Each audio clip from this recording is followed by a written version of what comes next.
A lot of people dream of getting fit, but most won't follow through. Many aspire to build successful businesses. But the truth is, most won't make it. Not because they don't have goals, but because they won't put in the consistent effort. To build something great, it's not just about working hard, it's about outworking those around you. That may sound tough, but in today's ultra-distracted world, outworking others is actually more achievable than ever. And you only need to follow 3 key steps. Imagine I hand you $24,000. You can split it evenly across 24 companies, or invest it all in one. What's your move? Most would spread it out, and that's totally logical. Diversifying reduces risk, so it feels like the smart thing to do. But what if I had insider info that one stock would explode, returning 10x more than the rest combined? Would that change your decision? I'm using this analogy because most productivity advice still revolves around time management. You've heard it all before. Make the most of every hour in your day.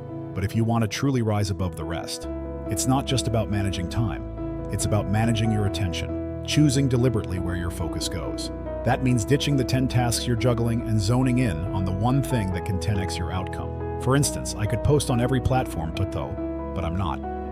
My focus right now is YouTube. That's where all my attention is going. And if you want to outwork others in your field, you need to actively sharpen your skills. That could mean studying great creators, reverse engineering top content, or learning from free resources online. Whatever your one thing is, whether it's design, programming, storytelling, or business, you need to get better at it every day. For me, since YouTube is my current focus, I've been analyzing channels I admire, breaking down their thumbnails, titles, and storytelling.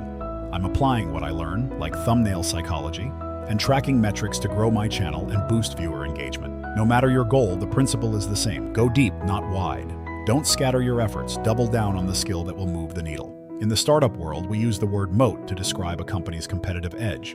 The word comes from medieval castles. Moats kept enemies out.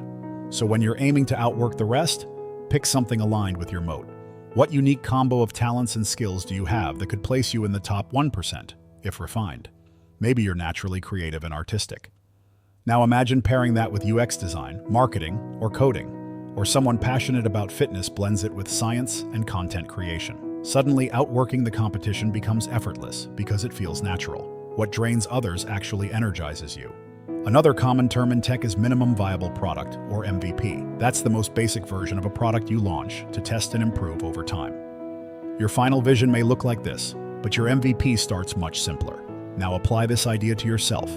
Not in terms of product, but as minimum viable progress. What daily micro actions can you take to grow and outpace everyone else? You won't beat others by grinding hard a few times a month or going monk mode for a season. It's about daily progress every day, just like a startup constantly improves its product. While others sprint to short wins, you're building long-term mastery. Outworking the rest has never been more doable. Pick your one focus, lean into your moat, and think MVP, minimum viable progress.